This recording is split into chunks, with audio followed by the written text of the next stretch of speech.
is 141521 and 141522 in re Nexium Antitrust litigation.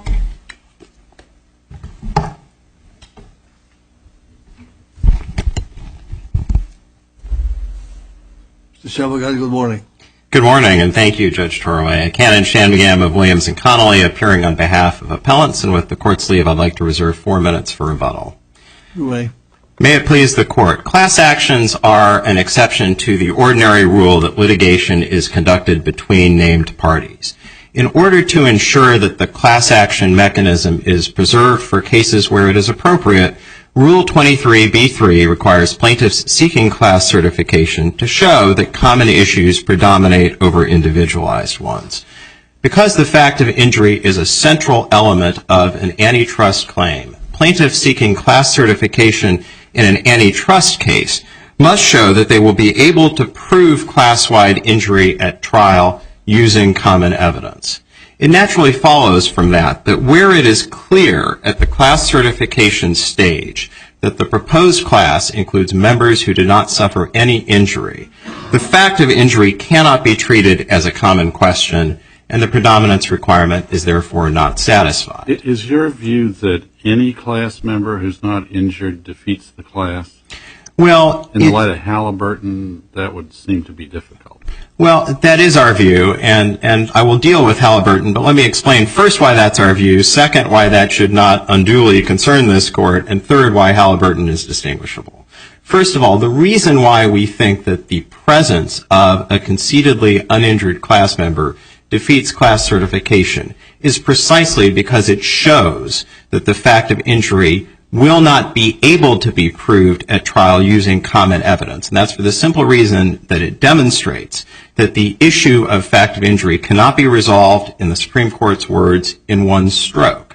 Yeah, but what if the nature of the case is such that, consistent with your Seventh Amendment rights and the civil rules, you could at trial pick off that one person in this hypothetical, then why couldn't you have a class action in that situation? Judge Kayada, I think it's important to underscore at the outset that this is not a case in which plaintiff's expert has come forward and said, at trial, I will be able to distinguish between those class members who have allegedly been injured and those who have not. Plaintiff's expert has repeatedly conceded, and did so in her deposition, that her model affords no mechanism for doing that. So I just want to make that clear.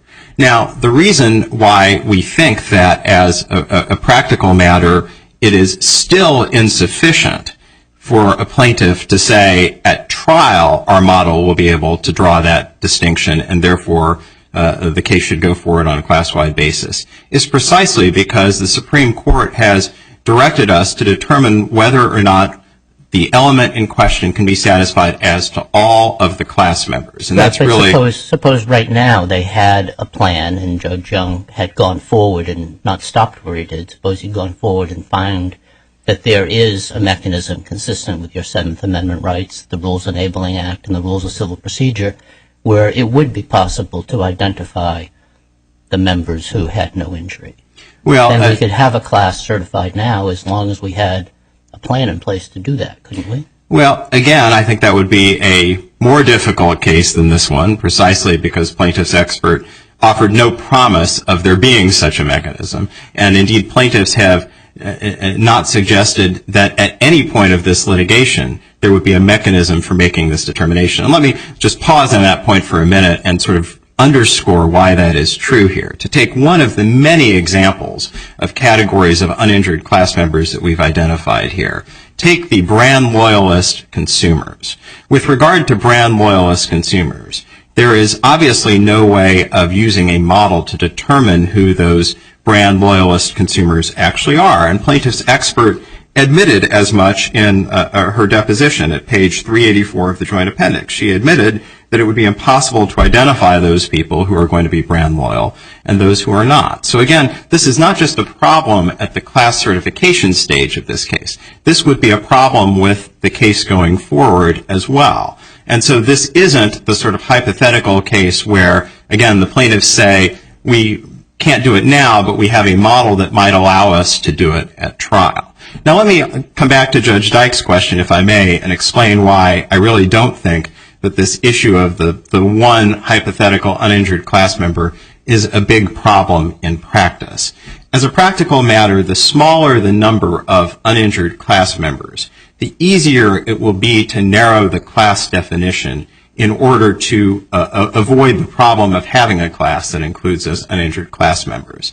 And I would submit that I think it's really for that reason that in the courts that have adopted the rule that we're advancing, and of course we think that this court adopted that rule in the new motor vehicles case, we haven't seen a flood of cases in which class certification is being defeated on the basis of one or two or some small number of uninjured class members. So again, as a practical matter, I think this is really not a potentially significant problem. And of course, all the court need do in this case in order to reverse is to conclude that whereas here, the district court has found that there are more than a de minimis number of uninjured class members, that under those circumstances, class certification is inappropriate. Well, I wonder, looking at the facts of this case, as to whether that's really true.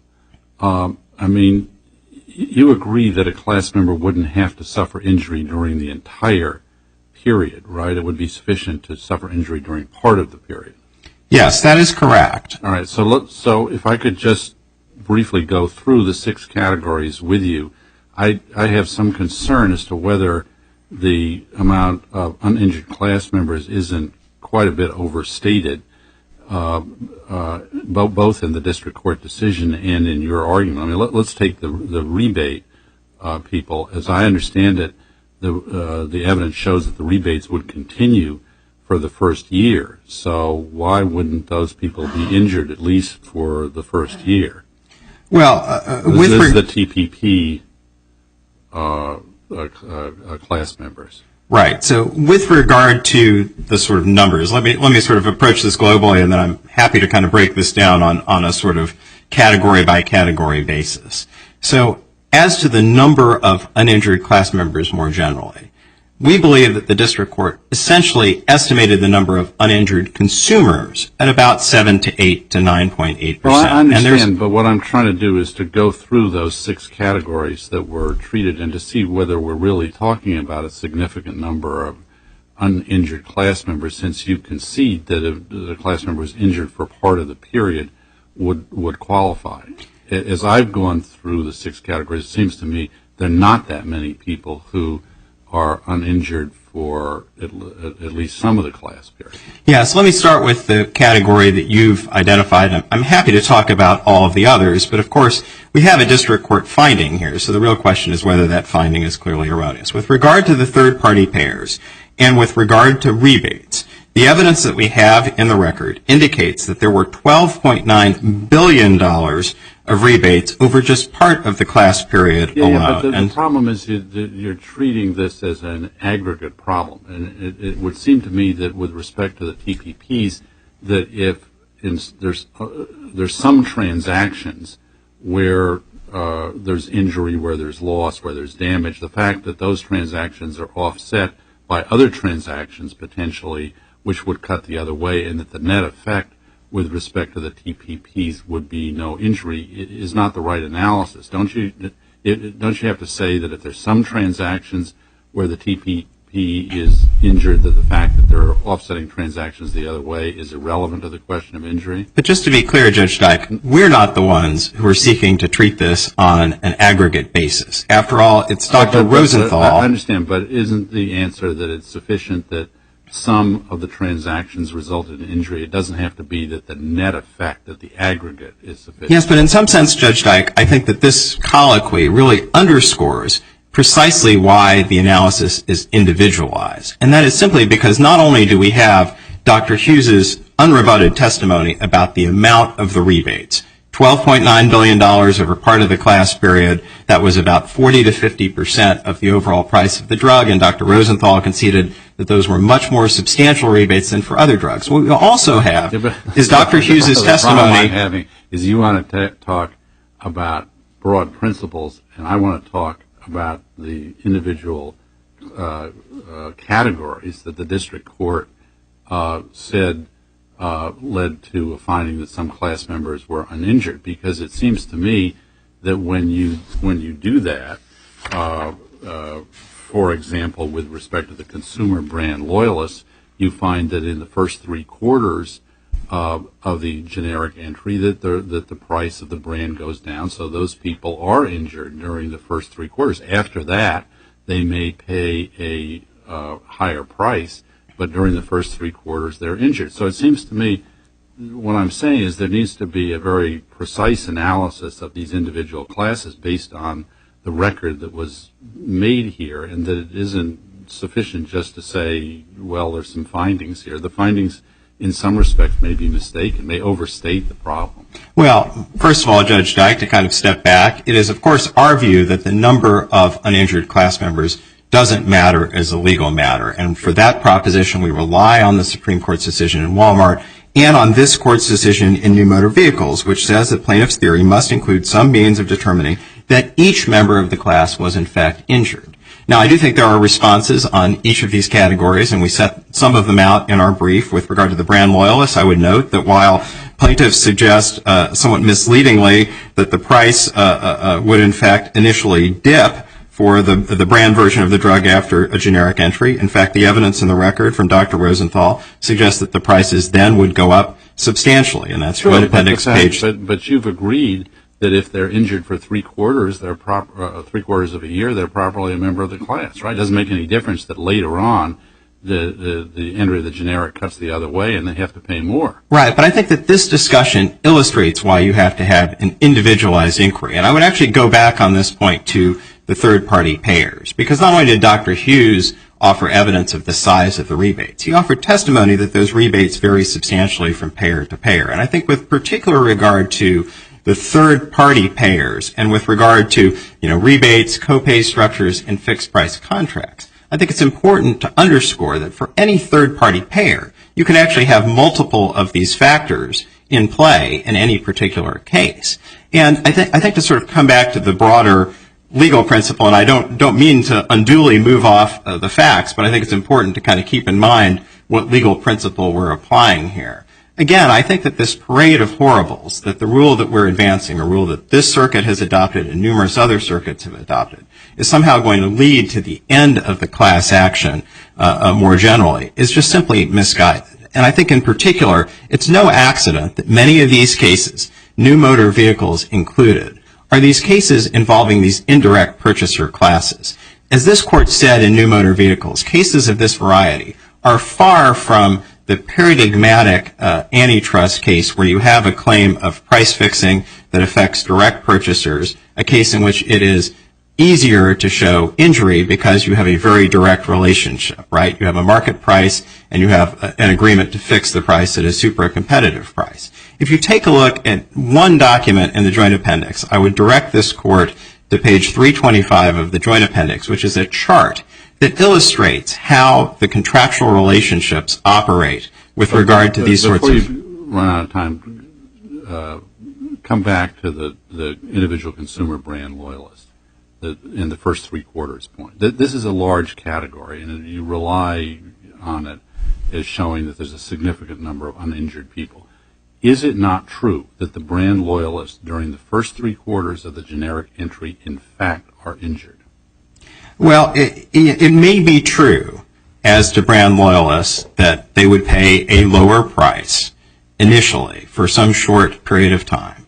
That price again would then go up. Okay, we don't have evidence. Why does that make them appropriate class members, since for part of the period they're suffering injury? Yeah, but my point is simply that even if you take that category out of the equation, and again, I think it's important to realize that when you look at Judge Young's finding, it was a cumulative finding.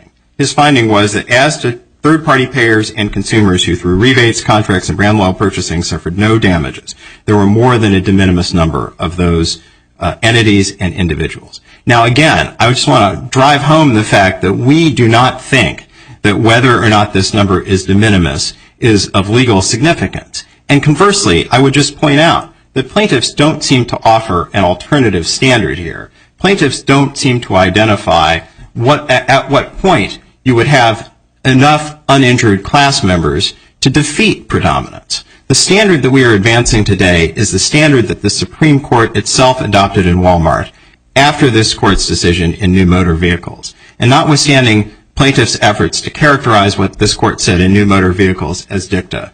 This court in New Motor Vehicles was clearly setting out its view as to how the predominance inquiry should work with regard to the very same element, fact of injury, in an antitrust class action. And in light of the district court's finding, we think that that legal principle disposes of this case. And I would reserve the balance of my time. Let me just, staying with Judge Dyke's question, if we knew for how long a particular consumer purchased the product and whether and when their copay terms were, then we might be able to determine that 5.8% estimate is too high, might we not? I mean, I think that you could try to determine that because we would certainly concede that 5.8% number involved transactions. It did not involve consumers. So as Judge Dyke is saying, there could be a consumer whose one transaction is included in the 5.8%, but another transaction is not. And if there were more factual investigation done and more information about the consumers, you might ultimately have to concede that one of those consumers was injured, even though they're in the 5.8%, and one is not. I suppose that the actual number could be different, Judge Kayada, but I think my point is that particularly when you take a look at third-party payers and the sheer volume of the rebates, and again, that's even leaving aside the conceptual point about the contractual arrangements, I think that you're talking about a substantial number of class members, and certainly nowhere near. You got the same problem there that you have with the individual consumer brand loyalists, and that is that the record shows that the rebates would continue in the first year of generic entry. So I'm having difficulty in understanding why during that first year these third-party payers aren't injured. It may be that later on they are not injured. It may be that later on, in fact, they're benefited by the generic entry, but the fact is that the record shows that during that first year, they are suffering injury, and that would seem sufficient to bring them within the class. But even if that is true, Judge Dyke, as we point out in our brief, the way in which these rebates actually operate with regard to third-party payers is that they operate through this series of contracts, and they are set out again at page 325 of the Joint Appendix. So it isn't as if the rebates necessarily flow directly to the third-party payers. In the main, the rebates are paid to pharmacy benefit managers who are in contractual arrangements with the third-party payers. And that simply underscores the fact that to make this... That, again, is a problem for you, because what you're assuming is that these party payers, that all of their customers, or whatever you want to call them, members, consumers, are buying from that same pharmacy that receives the rebates. There's no reason to believe that's true. So far as I know, the record doesn't suggest that the TPP requires purchases from a rebate-receiving pharmacy, and so that suggests that some of the consumers who deal with these TPPs are going to other pharmacies that aren't offering rebates, with the consequence that as to some of the transactions, there is injury with respect to the third-party payer. But again, the record does reflect, I think, that as to at least some of the third-party payers, they are in contractual arrangements with the pharmacy benefit managers, whereby the price of the brand product is actually fixed. And again, this underscores the fact that in order to determine whether any third-party payer is injured, you really would have to have an individualized inquiry. There's no model by which you can determine which of these third-party payers are injured and which aren't. And it bears underscoring that the plaintiffs are the ones who bear the burden on any relevant factual question. Again, our legal argument here is that the specific number doesn't matter. And that's for the simple reason... Isn't it counterintuitive that if there's a generic entry that the TPPs would structure their co-pays and their arrangements in such a way that they're worse off, and that on an overall basis that it's costing them money when there's a generic entry? Isn't that kind of counterintuitive? Well, but I think in many ways the pharmacy benefit managers are the ones who, this is an arm's length contractual arrangement. The pharmacy benefit managers are often the ones who are dealing directly, or at least more directly, with the pharmaceutical companies. My point is simply that, again, we're talking about the pharmacy benefit manufacturers are not in the class. It's the TPPs. Why would a union health plan structure its co-pays and arrangements with pharmacies in such a way that as a result of the entry of a generic, they're suffering, they create a situation where they're suffering an adverse impact. It's just totally counterintuitive. And I'm not aware of any theory as to why a rational TPP would do that. Well, but again, I think it's because the pharmacy benefit manufacturers are the ones who are dealing more directly with the pharmaceutical companies, the ones who produce the actual products.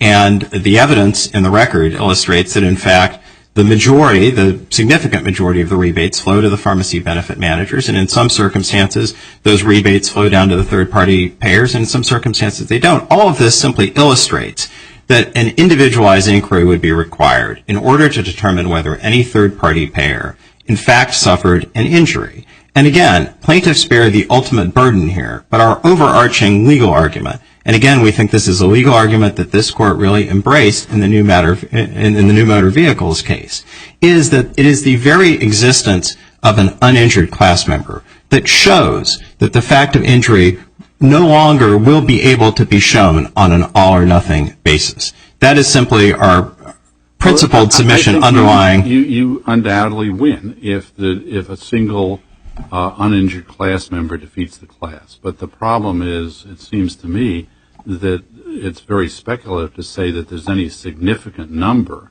of uninjured class members, and that you have to prevail on that legal principle of one or a few class members defeats the class in order for you to prevail. So I would certainly concede, Judge Dyke, that Judge Young did not offer a specific number. And I think that the reason that there is no need for a specific number is precisely because the legal principle here is not a legal principle that requires a specific number to be found. An issue is either a common issue or it is an individualized one. The fact of injury cannot be a 95% common issue for purposes of predominance. It either is or it isn't. And the Supreme Court has taught us that for purposes of determining whether an issue is a common issue, you look to whether the plaintiffs will be able to prove that issue on a class-wide basis. As plaintiffs' own amicus AI says at page 6 of their brief, an issue is common whether class members win or lose as long as they do so together. And whereas here it has been determined that there are uninjured class members, however many there may be, it simply cannot be the case that the plaintiffs will win or lose together. They may lose together at trial, but they will not win together precisely because those uninjured class members are not entitled to relief. Okay, I'll reserve the balance of my time. Thank you.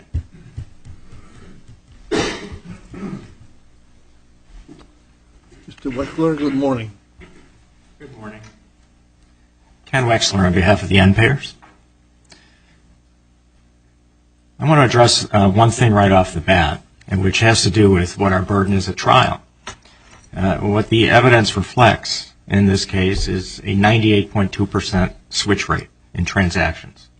That very soon after generic competition comes onto the market, people that are engaged in the transactions of purchasing branded name Nexium switch to the generic.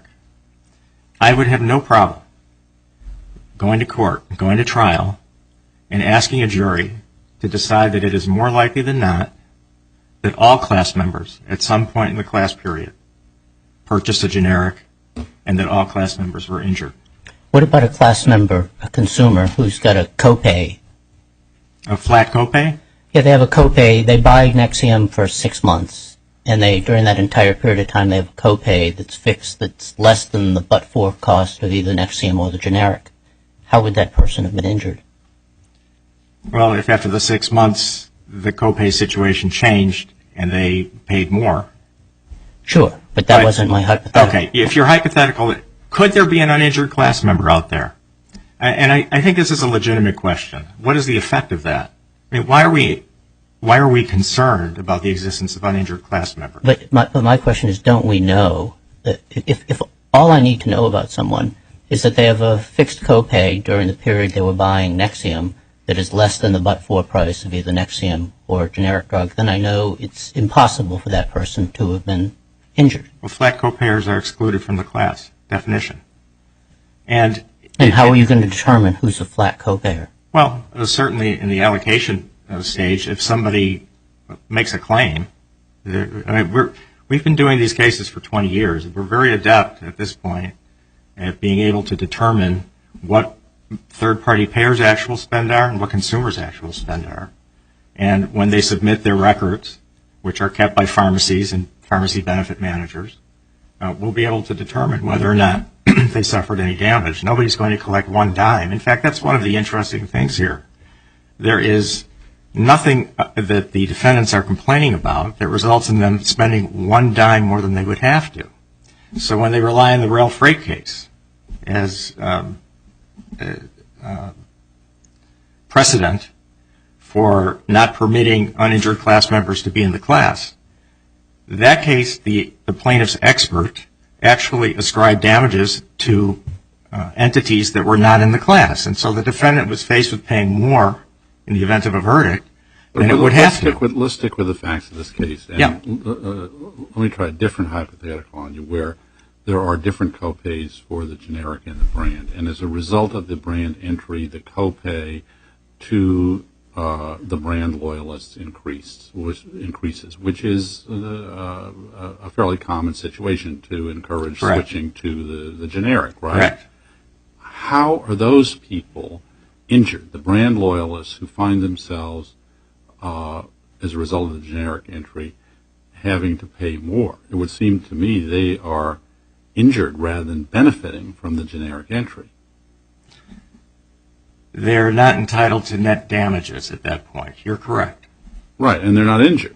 They're not injured at that point. Right, so we've got some people in this class, as it's been defined, who are not injured. And the question is, if they're a small number, is that going to defeat the class? The issue that we were talking about. Right, and I don't think new motor vehicles withstands the weight of that assertion.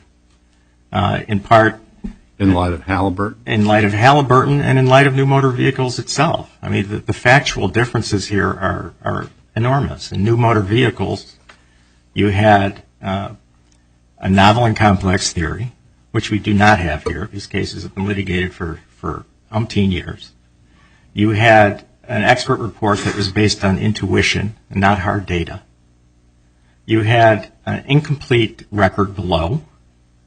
And here we have common evidence that Judge Young looked at and that our expert used.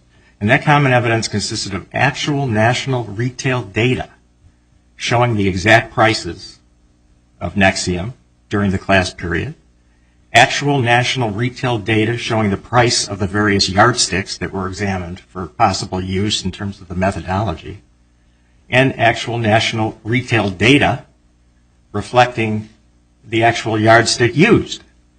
On top of it, defendant's own documents, which I refer the court to page 224 of the record, paragraph 24. Defendant's own documents utilized the same national retail data and reached the same result as Professor Rosenthal. Take the category of people that Judge Dyke just asked you about. If any of them walked into this courtroom and sued Nexium, they would lose. They would not have injury. They would not even get to the damages phase of the case. That's correct. And so by being in a class, if the class Judge Young has certified, those precise people will, in fact, if you prevail, recover from the defendant. No, they won't, because if you and this is very important, I think, in terms of reading Judge Young's opinion and Professor Rosenthal's opinion. Zero damages are assigned to people who aren't entitled to any. And so it would become the allocation process would be where we would make the determination of who is entitled to damages and who is not. But on the aggregate basis, nobody is collecting more than they should. Where is it in the model? Judge Young doesn't point to anything in your expert's model that would allow that type of individual differentiation to identify, because if you could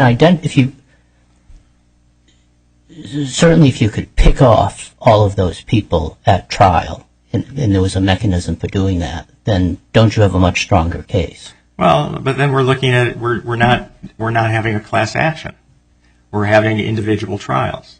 And the defendants know that if we decertify this class, we're not going to have individual trials. We're going to have very few trials. How does your experts model identify that person? The experts model identifies 5.8% of the transactions as having no overcharge. And because those transactions have no overcharge, no damages are ascribed to those transactions. 2 to 4% of the transactions involve the use of coupons. Now, we briefed the fact that... Well, before you go on to the coupons, let's stick with this particular problem, these uninjured class members. I mean, in the course of class actions, notices go out to the individual class members, and often there are questions. Say in a securities class action, you say, did you buy during this period of time? If you did, you're a class member. But then you have to provide further information. Did you sell the security at a loss or a profit? And if you sold at a profit, you don't recover the damages. Right. Is there a mechanism in connection with the class process that would enable you to say that these individuals whom we've identified as not being injured aren't going to get any recovery? Certainly, Your Honor. That's a great question. And that's simply by asking, does your plan have a flat copay? Did you buy, what was the copay for the generic during X period versus what was the copay for the brand, and which did you buy? I mean, you have to make those individual determinations in an allocation phase, and we've done it. Claims administrators, in these cases, this court has affirmed much more complicated cases than this one involving these same third-party payers and same subset or group of consumers. I mean, AWP involved more than 200 drugs. McKesson involved more than 400 drugs, and we had a claims process where we were able to determine who was entitled to what based upon their various circumstances. And it's been done repeatedly, and believe me, we have perfected it over the years.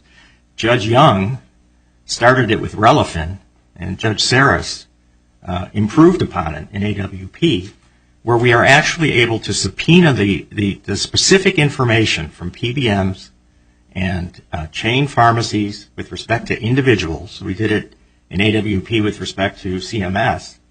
Identify those people, identify their spends, actually connect with those people, determine what they are entitled to, and if appropriate, send them checks and actually get money to them. I mean, we have really worked and perfected this process. So what you're saying is that as part of that process, these people would be identified. Yes, and they would. Wouldn't share in the class recovery. But in terms of they wouldn't share in the class recovery, right? Correct. They would not share in a class recovery, and that's my point here. Show us where we can find that in the record, because the thing that most concerned me about Judge Young's is he certifies a class without saying how, if there's no settlement, he has to assume there's going to be no settlement, how at trial the people who are uninjured will be identified and sifted out in a way that is manageable.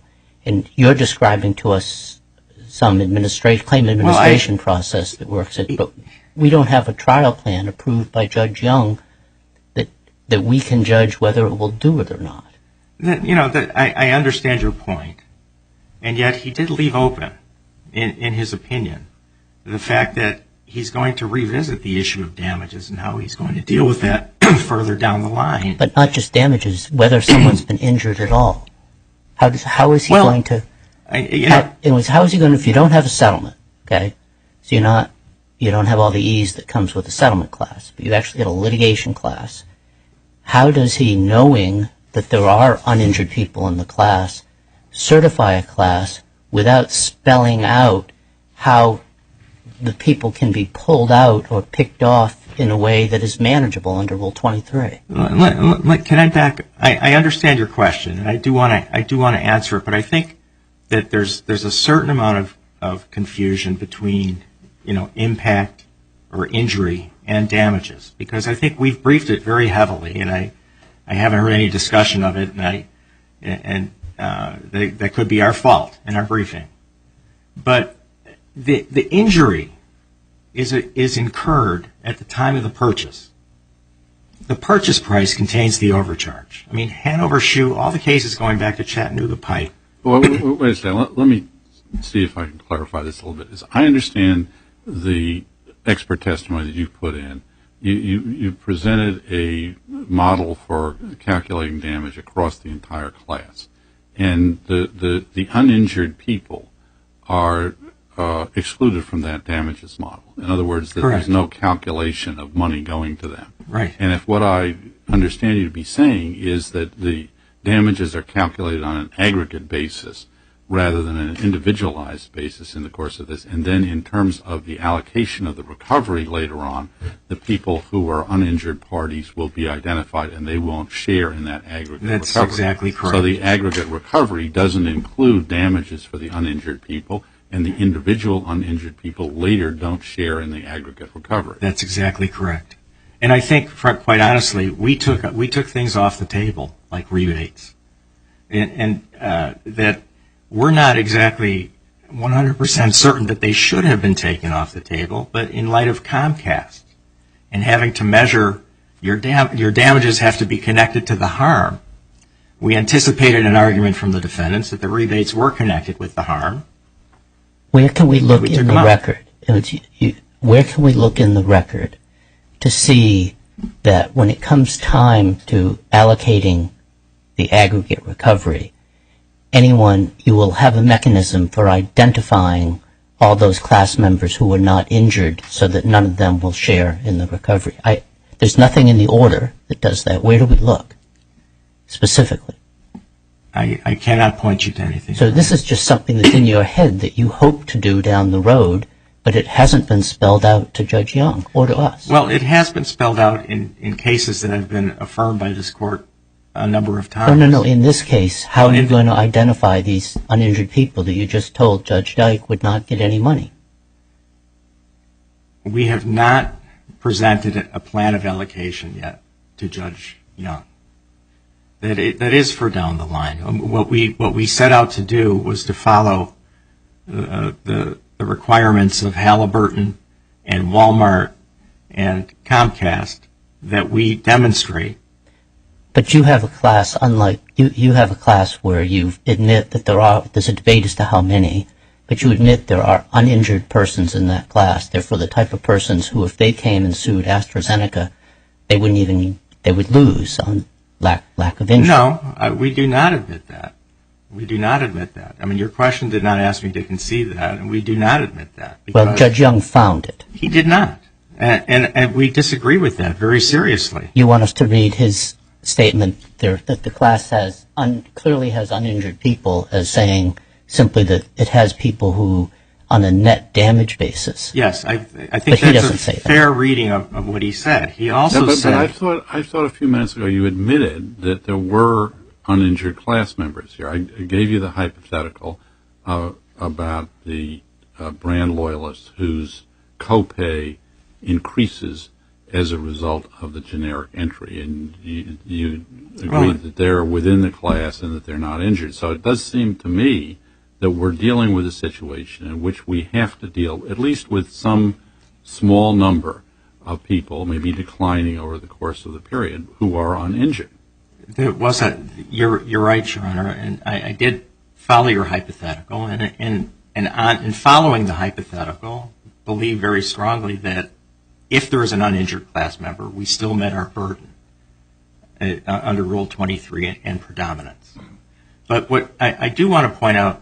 So I'm lost now. Are you or are you not admitting that the class as defined by Judge Young does include some of the people that Judge Dyke just described?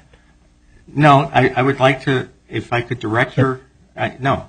And what excludes them? I'm looking at the class definition. What excludes them? It's on page 40 of the district court order. At page 31 and 38, he says that Professor Rosenthal's methodology is reliable. And, I'm sorry, that's at 18A. And he says, it persuasively demonstrates that the end payers have suffered class-wide antitrust impact under a single theory of liability, and has shown through her yardstick measurement of overcharges that all class members were impacted and continue to be impacted by generic foreclosure. That's at 31A and 32A. I don't think that's the question that Judge Dyke and I are asking you. If you agree that the people that Judge Dyke just described are in the class, and I understand you to have agreed that those people would never have paid a penny more than in the but-for world than in the actual world, then where is it in the order, that in the class definition, that those people are carved out definitionally, categorically? Well, if agreeing with Judge Dyke's hypothetical and following it through, the defendants cannot benefit by the wrongdoing that maintains generic foreclosure. It's the RKO Pictures case. I mean, they've created a world where we don't know who fits in within these hypotheticals because there's no generic competition on the market, and they don't get the benefit of that. What we do know is, using the yardstick method, there's a 98.2% switching chance. And so it is more likely than not, under a preponderance standard, which is what we have at trial, that every class member at least had one transaction where they were impacted. But how could that be, given what Judge Dyke just asked you about? Those class members that he just defined could not have been injured, if I'm understanding the record here. Someone who just bought it for a week. Well, it happens to be a long-term maintenance drug, so that's not likely. I mean, there's a possibility, and frankly, Judge Young pointed out this was the problem with the defense expert. He pointed out lots of different possibilities without reliably quantifying anything. And in fact, Judge Young said he was unable to identify one third-party payer who was uninjured. And so, being intellectually honest and using the yardstick method, yes, there are a certain number of transactions that don't involve an overcharge. But for the class period with a 98.2% switch rate, I don't know how, at trial we couldn't meet our burden of proof, or at the class certification stage where Comcast says it's, and Amgen, it's not our burden to prove everybody was injured at this stage. It's our burden to show that there is a method of proving it using common evidence. Well, what I hear you saying is, if you had a case where 51% of the class members were likely harmed, but you don't know who they were, you could carry your burden of proof of showing everyone was harmed more likely than not. I don't think I would like to go to trial with that case, Ron. Well, then you just up it to 98%, and it's the same methodology. You're saying because when we look at the group as an average, we know most of them, 98%, are injured. Therefore, a jury could find they're all injured. That's what I hear you saying. A jury could. I think with the facts here, they're very strong. And what mechanism will there be at trial to identify the type of people that Judge Dyke just talked about?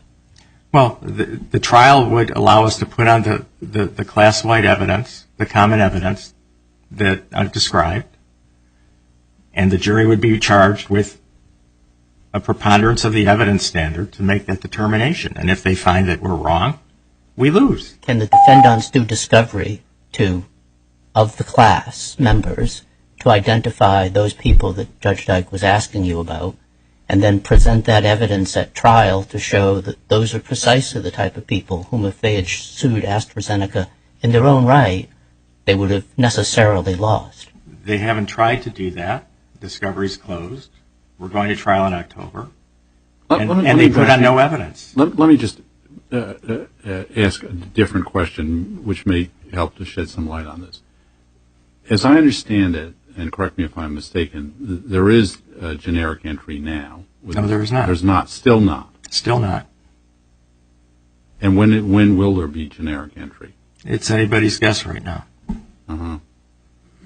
And Nexium is no longer a prescription. It's over the counter. Yes, it is. It is a prescription drug. They're advertising like crazy.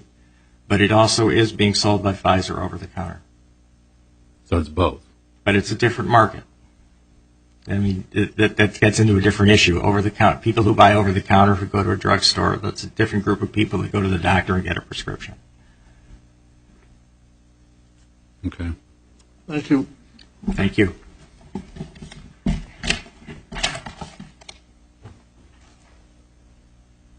You have 4 minutes. Thank you, Judge Torley. I had just 3 quick points on rebuttal. First of all, Judge Dyke, I never answered the portion of your question about Halliburton, so if I may, let me just briefly address Halliburton and explain why, contrary to plaintiff's suggestion, we don't think that Halliburton somehow sub silentio overruled new motor vehicles in Walmart. Halliburton is critically different because of the presumption of reliance, the fraud on the market presumption. And the way in which that presumption operates is that if all of the predicates for the presumption are established, and in particular the predicate that there is an efficient market, reliance is treated as a common issue for class certification purposes. That is the legal fiction that underlay the Supreme Court's decision in Basic versus Levinson. And so while it is true... members of the Halliburton class who weren't injured because they didn't rely. The court indicated that the presumption can be rebutted, but what the court was saying, I think, is that the presumption can be rebutted at trial. The legal fiction of Basic is that once the premises for the fraud on the market presumption are established, reliance is a common issue for class certification purposes, and there is no ability to rebut that at the class certification stage. And indeed, Justice Thomas, in his dissenting opinion, identifies that as one of, in his views, the principal flaws with the Basic presumption. Obviously, no such presumption is applicable here, and so Halliburton, I think, stands on a very distinctive footing. In securities cases, defendants lack the ability to rebut the presumption with regard to the lack of individualized reliance, even if they can now rebut it with evidence of the absence of a price impact. Well, but Halliburton does seem to say that it contemplates the possibility that you could have a class action in which, where you have this presumption, you could nevertheless have a few class members, the occasional class member, whom the defendant could pick off at trial, as I understand it. It doesn't address the question of whether in a particular case that pick-off process would be sufficiently manageable to certify a class action. Well, I think that that's fair, Judge Chiara, but I think my point is simply that the court was talking about, again, the ability to rebut the presumption at trial. And so to get back to your hypothetical from my opening argument, I think this case stands on a precisely different footing because the plaintiffs have identified no such mechanism that they will be able to use. And I think that that was very clear in your colloquy with my friend Mr. Wexler, and that really brings me to my second point. Well, and before you get to the second point, so what you're saying is that Halliburton, there were some class members who weren't injured because they didn't rely. They couldn't have been injured because they didn't rely, but there has to be a mechanism for picking them off at trial. No, I think the court was speaking generally about the presumption, not about the specific facts of Halliburton, and I think that all the court was saying is that the mere fact that the defendants may have the ability to do that at trial doesn't in any way affect the applicability of the presumption at the class certification stage. And again, to the extent that this is not clear from the relatively limited discussion in the majority opinion, I think it is clear from Justice Thomas's dissent, which again I think identifies this as, in his view, one of the critical flaws of Halliburton. I do want to get to this point about plaintiff's model because I think it really does underscore the fundamental flaw with this whole enterprise. Dr. Rosenthal, plaintiff's expert, repeatedly in her deposition admitted that she conducted her analysis only on an aggregate level and that her model would not permit any sort of identification of those class members who have been injured and those who have not. And I would point the court to pages 371 to 372. 370 is not including damages for the uninjured class members. Well, right? that is true, and we're not disputing that. But our point here goes to fact of injury, not amount of damages. And again, I would urge this court to look at 371 to 372, 375, 401, 411, and 465 to 466. And in her rebuttal declaration at 204, she says, and I'm quoting, "There is simply no utility in identifying on an individual basis members of a subsection of the class with zero damages." By her own concession, her model did not do that. So are you saying her aggregate model will not include notionally damages suffered by people who didn't suffer any damages, but that it has no mechanism for identifying who those people are when it comes to disability? That is correct. We are not suggesting that the model would somehow award damages to those people. We're suggesting that the model does not allow identification of those people. And I would just say, with the court's leave, one very quick last point. You might very well be wondering why the plaintiffs didn't make an effort to narrow the class in this case to eliminate all of these categories of uninjured class members. I would respectfully submit that the answer to that question is quite simple. Either plaintiffs would have to define an impermissible fail-safe class by defining the class in terms of plaintiffs who have suffered no injury, and as Judge Young correctly recognized, that would be impermissible. Or plaintiffs would have to define the class in a way where the class members could not be ascertainable for this precise reason. If they were to exclude, for instance, brand loyal consumers, it would be impossible to identify those individuals without conducting an individualized inquiry at the threshold to determine who is in the class. Could you have smaller classes? In other words, all participants in the Walmart health plan during so-and-so and so-and-so, so we know exactly what the terms are of the contract. We have all the transactions. Plaintiffs have made no effort to offer any such classes. I think it would be very difficult for them to do so, even with regard to consumers, for this brand loyal problem. And that simply underscores the fact that there are simply some cases that are not suitable for class certification, precisely because it is impossible for plaintiffs to show that common issues predominate over individualized ones. We respectfully submit that this is such a case, and therefore that the class certification orders should be reversed. Thank you.